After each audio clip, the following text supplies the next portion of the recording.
La mort d'un avocat du Queens a choqué des dissidents chinois en exil aux États-Unis. Il a été mortellement poignardé par une femme originaire de Chine. Les politiques chinoises de confinement ont un air de déjà-vu. Des usines ont arrêté leur production et des lieux se transforment en villes fantômes. Ceci pendant que la Chine lutte contre la pire poussée épidémique depuis 2 ans.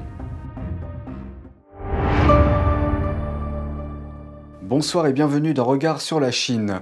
Un meurtre récent a choqué la communauté des dissidents chinois aux États-Unis. Certains ont dit que l'incident avait ruiné l'espoir au sein de la communauté. C'est après qu'un éminent activiste chinois des droits de l'homme, devenu avocat, a été poignardé à mort dans son cabinet à New York la semaine dernière. Des reportages ont ensuite laissé entendre que la tragédie n'était pas terminée.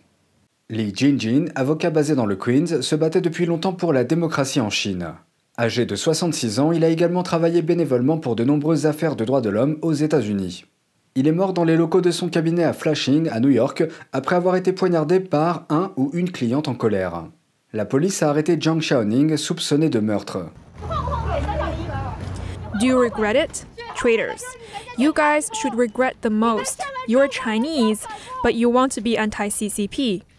Selon des rapports, Zhang était l'une des clientes pro bono de Li demandant l'asile après être arrivée aux États-Unis avec un visa d'étudiante en août dernier. Elle a affirmé avoir été violée par la police chinoise. Elle m'a dit un jour que le PCC avait exercé une forte pression sur elle, une partie de cette pression étant exercée par ses parents. La police s'était déjà rendue chez elle en Chine. Et puis il y a la pression aux États-Unis. Pai a déclaré qu'avant l'incident, Zhang lui avait dit que quelqu'un du consulat chinois de New York l'avait approché. Mais elle a refusé de dire de qui il s'agissait. Elle m'a dit elle-même que le consulat chinois de New York l'avait approché. Elle a refusé de dire de qui il s'agissait. Avant de devenir avocat aux États-Unis, Li était connu pour avoir été emprisonné en Chine pendant près de 2 ans, suite à son rôle clé dans le célèbre mouvement pro-démocratique mené par les étudiants chinois, les manifestations de la place Tiananmen en 1989. Aux États-Unis, Li a continué à défendre publiquement les personnes emprisonnées, tuées ou visées par le régime communiste chinois, jusqu'à ce qu'il soit poignardé à mort la semaine dernière. Après la mort de Li, un autre de ses clients a été mis en lumière, Chen Weiming, un artiste basé en Californie. La mort de Li est très bizarre. Selon une déclaration du gouvernement américain de mercredi, un réseau d'espionnage composé de 5 espions chinois traque des individus vivant aux États-Unis, ciblant ceux qui s'opposent au Parti communiste chinois ou PCC. Et Chen est l'une de leurs victimes. Auparavant, Li avait intenté un procès civil au nom de Chen après qu'une de ses sculptures a été détruite par un incendie criminel l'année dernière. Dans la sculpture détruite, le dirigeant communiste chinois Xi Jinping était représenté sous la forme d'une molécule de Covid-19 appelée virus du PCC. C'était seulement 2 semaines avant qu'il ne dépose l'action en justice pour moi. Je l'ai appelé pour le lui rappeler et il m'a dit qu'elle avait déjà été déposée. C'est le dernier appel que j'ai eu avec lui. Plus tard, Li a été retrouvé poignardé à mort dans son bureau.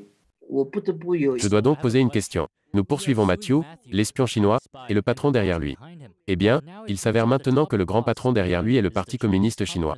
La personne nommée Matthew à laquelle Chen fait référence est l'un des espions chinois du réseau. Zhang est retourné au bureau de Li lundi, armé de 2 couteaux, et aurait tué Li après l'avoir poignardé à la poitrine et au cou.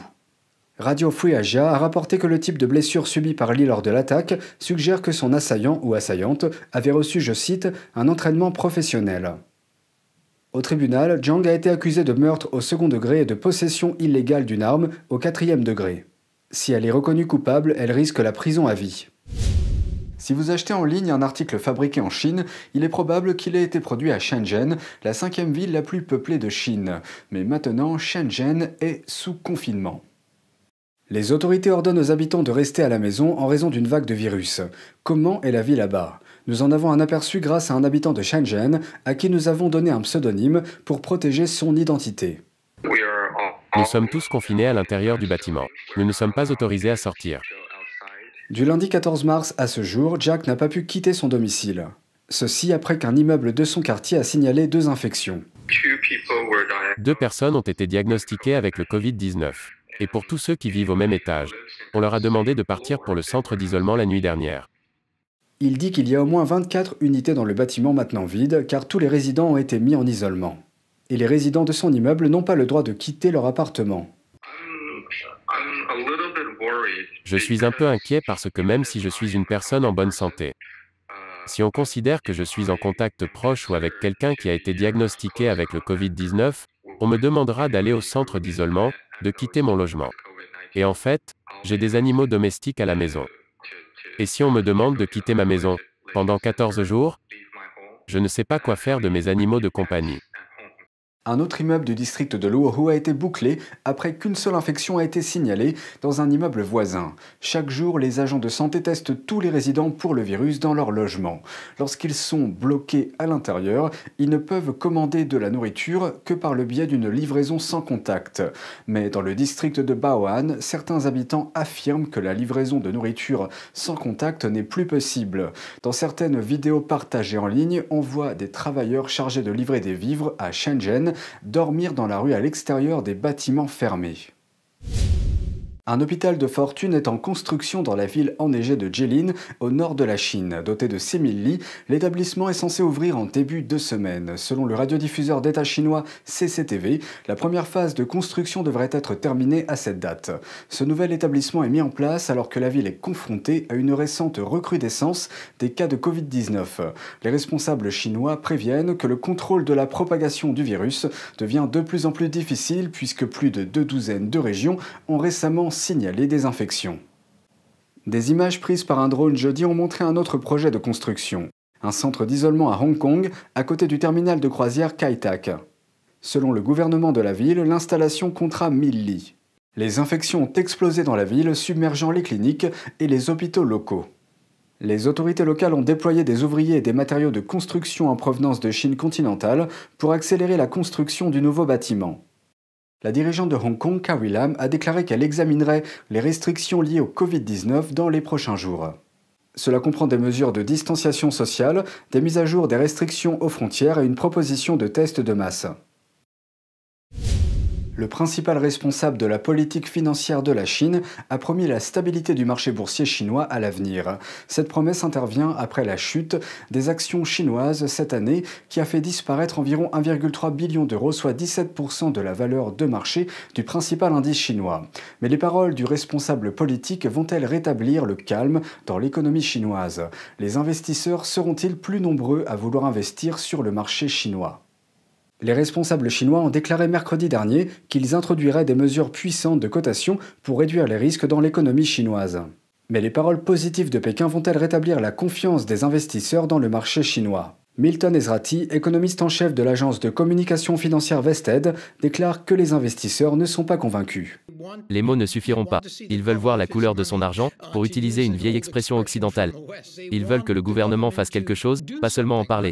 Agir. Malgré les propos rassurants de Pékin, Brian McCarthy de Macrolens, une société de conseil aux investisseurs, souligne certaines préoccupations dont les investisseurs devraient être conscients.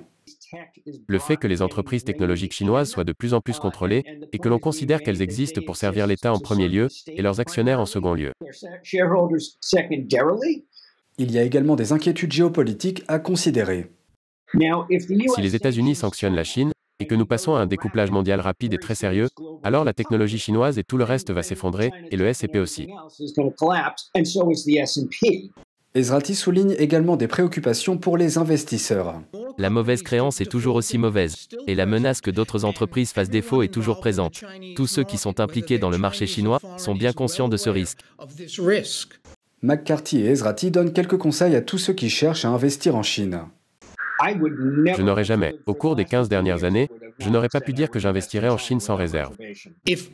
Si je suis un investisseur et si je n'ai pas besoin de l'argent, si j'étais prêt à immobiliser l'argent pendant 5 ou 10 ans, j'achèterais. Si j'avais besoin de l'argent dans l'année ou les 2 années suivantes, je vendrais. Selon Ezrati, il n'est pas évident que Pékin soit prêt à résoudre les problèmes économiques de la Chine, ni même qu'il sache quoi faire.